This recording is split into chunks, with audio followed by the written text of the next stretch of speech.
Assalamualaikum warahmatullahi wabarakatuh. Perkenalkan saya Fitri Anissa Nabila.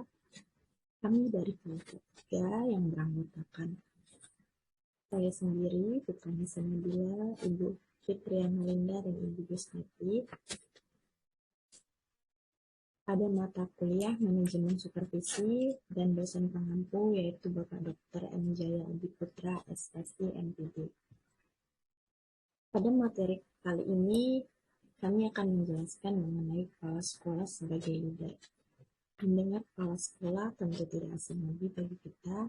Kepala sekolah yaitu guru yang sebuah sekolah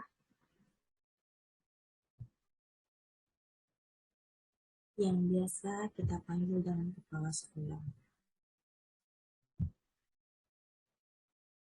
Osborne mengungkapkan bahwa kepemimpinan adalah kemampuan untuk menciptakan lingkungan di mana semua orang tahu kontribusi apa yang diharapkan dan merasa benar-benar berkomitmen untuk melakukan pekerjaan yang hebat.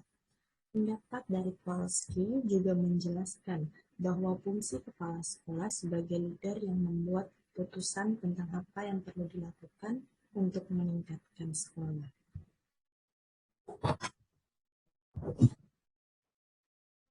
Kepala sekolah sebagai leader, Kowalski menjelaskan bahwa kepala sekolah yang efektif harus memimpin dan mengelola, sementara kepala sekolah yang dipandang sebagai administrator harus terus bertransisi untuk mengoordinasi fungsi kepemimpinan dan manajemen. Di sini Kowalski menjelaskan bahwa peran kepala sekolah sebagai administrator itu bisa sebagai leads dan manage. Leads atau leader itu sendiri yaitu kepala sekolah mampu untuk memimpin anggotanya, baik itu guru, murid, dan seluruh warga sekolah. Kepala sekolah sebagai leader di sini harus mampu berpikir visioner, yaitu berpikir pada kemajuan sekolah untuk meningkatkan program yang ada di sebuah sekolah. Sedangkan kepala sekolah sebagai manajer, yaitu kepala sekolah secara langsung menjalankan peran manajerial di sekolah untuk memastikan terselenggaranya proses pendidikan secara efektif dan efisien. Law and Glover tahun 2000 juga menyatakan bahwa terdapat 4 kriteria untuk mengevaluasi kepala sekolah sebagai pemimpin atau leader. Yang pertama yaitu empati, yang kedua kehangatan, yang ketiga keaslian, dan yang keempat konkret. Dalam empati ini sendiri, yaitu kepala sekolah mampu atau memiliki kemampuan untuk melihat permasalahan orang lain, permasalahan anggota sebagai permasalahannya. Maksudnya di sini, kepala sekolah dia tidak selfish atau tidak egois ya. Jadi kepala sekolah harus memiliki empati terhadap anggotanya. Itu dengan melihat permasalahan anggota itu sebagai permasalahannya juga. Yang kedua, kehangatan. Kehangatan di sini kepala sekolah harus mampu atau mempunyai kemampuan menyampaikan permasalahan. Yaitu kepala sekolah harus mampu atau memiliki komunikasi yang baik terhadap sesama anggota. Yang ketiga, keaslian. Kemampuan kepala sekolah pada keaslian sini maksudnya yaitu kemampuan kepala sekolah mengembangkan hubungan interpersonal yang efektif, membangun hubungan yang bagus, yang baik dengan anggotanya.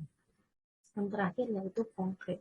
Kepala sekolah harus mampu mengenali kenyataan dari permasalahan atau isu yang ada di sekolah maupun lingkungan sekolah.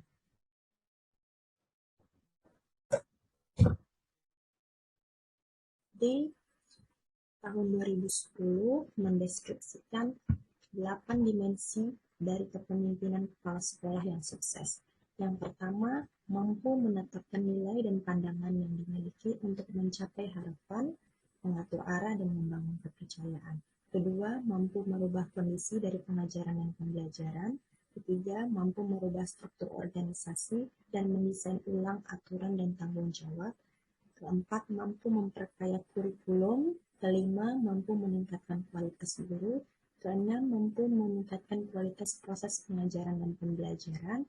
Yang ketujuh, mampu membangun kolaborasi di internal sekolah. Dan yang terakhir, mampu membangun hubungan yang kuat dengan pihak luar sekolah. Selanjutnya, gaya kepala sekolah sebagai leader menurut Platt dan Hibbert. Yang pertama, akhir pada abad ke-20, pekerjaan dilaksanakan secara individu dan memberikan penghargaan. Manajemen mengetahui yang terbaik, kepala sekolah melakukan hal yang benar dengan mengacu pada konten yang tepat, menghindari resiko, serta menceritakan atau memberikan penjelasan kepada anggota. Yang kedua, awal abad ke-21 yang sedang kita jalani, yakni melakukan pekerjaan di dalam tim dan meminta imbalan tim. Semua orang adalah pemimpin. Melakukan hal yang benar dengan mengacu pada konteks atau hiperteks dan proses, mengambil risiko yang sesuai, serta memberikan pelatihan dan pendelegasian.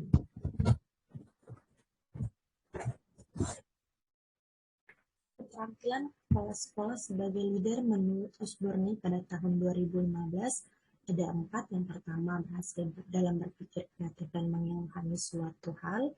Yang kedua, mampu membimbing orang. Yang ketiga, bereksperimen dengan berbagai pendekatan dan keputusan intuitif. Serta yang keempat, memiliki keterampilan analitis dan pemecah masalah yang baik. Beberapa hal yang disarankan dan tidak disarankan untuk dilaksanakan kepala sekolah sebagai leader menurut Osborne. Yang pertama, hal yang perlu dilakukan kepala sekolah yaitu 1. Belajar dengan cepat sehingga mampu memotivasi anggota tim. Kedua, meminta pendapat tim tentang situasi yang sedang terjadi atau bisa kita katakan sebagai pemimpin yang demokratis. Yang ketiga, berpikir melampaui apa yang terjadi dalam jangka waktu pendek. Yang keempat, mengetahui cara melatih dan mengembangkan tim, mungkin bisa dengan pelatihan. Yang kelima, menetapkan standar untuk membangun tim yang dapat diandalkan. Sedangkan hal-hal yang tidak perlu untuk dilakukan kepala sekolah atau sebaiknya dihindari agar tidak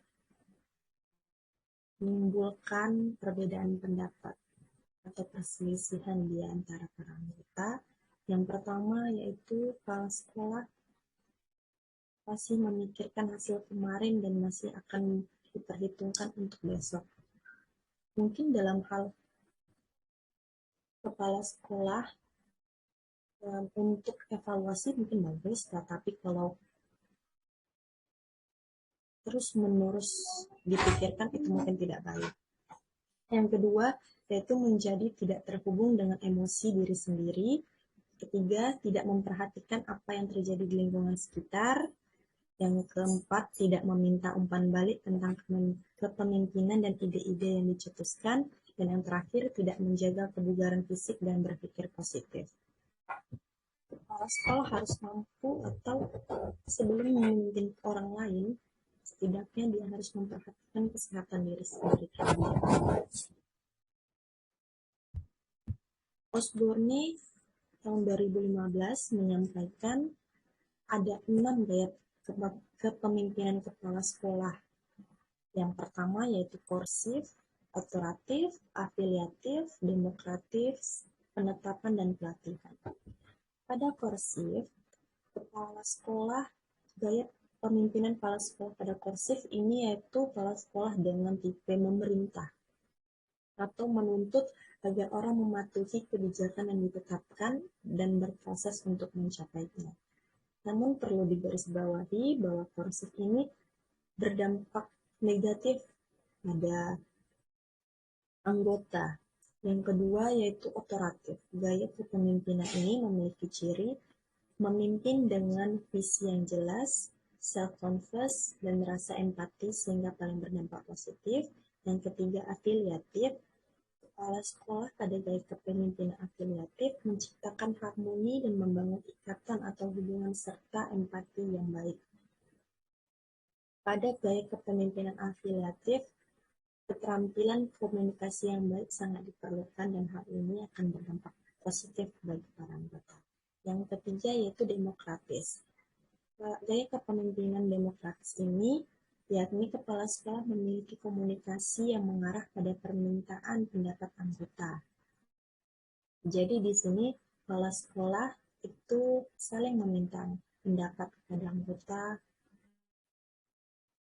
Dengan kata lain, selalu melibatkan anggota untuk memajukan program-program yang ada di sekolah.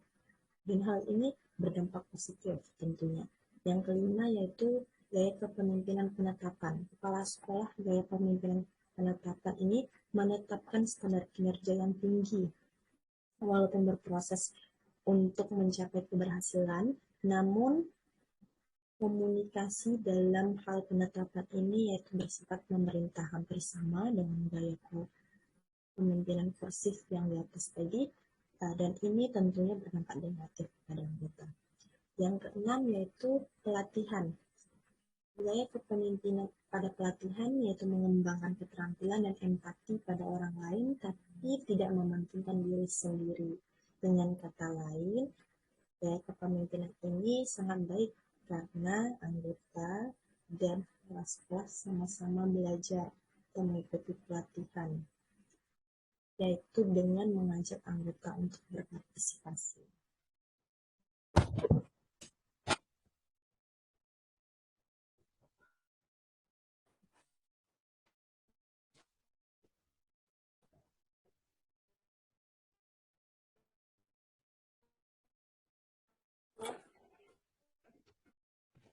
Kepala sekolah sebagai leader yaitu ada 6. Yang pertama, mampu menjadi entrepreneur dan teladan dalam kepemimpinan pembelajaran atau supervisor. Yang kedua, kepala sekolah harus memiliki visi yang jelas tentunya. Yang ketiga, mampu memotivasi warga sekolah untuk memajukan sekolah. Yang keempat, mampu membuat keputusan dengan tepat. Yang kelima, mampu mengelola perubahan serta mengembangkan budaya sekolah sesuai dengan perkembangan lingkungannya. Dan yang terakhir, kepala sekolah harus mau untuk pengembangan diri serta komunikasi yang baik.